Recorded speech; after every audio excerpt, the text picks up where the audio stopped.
أمريكا وإسرائيل بهمهم التطبيع، مش بس نزع السلاح. يعني هدفهم النهائي هو يوصلوا لبنان واللبنانية على التطبيع، اللي هي أكثر كتير حتى من كلمة سلام. سلام.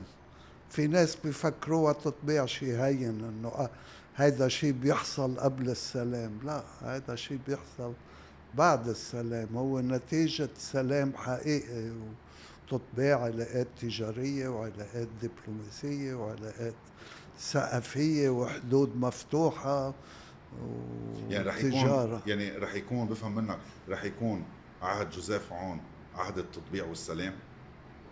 لك هيدا أنا هيدا التارجت تبعوا العهد. أنا مني بالمطلق، مني ضد هالشيء، يعني إن شاء الله، ولكن في تطبيع في إلها شروط، والسلام له شروط. يعني مش نجي نزت حالنا استسلمنا، لا، عنا حقوق نحن بدنا ناخدها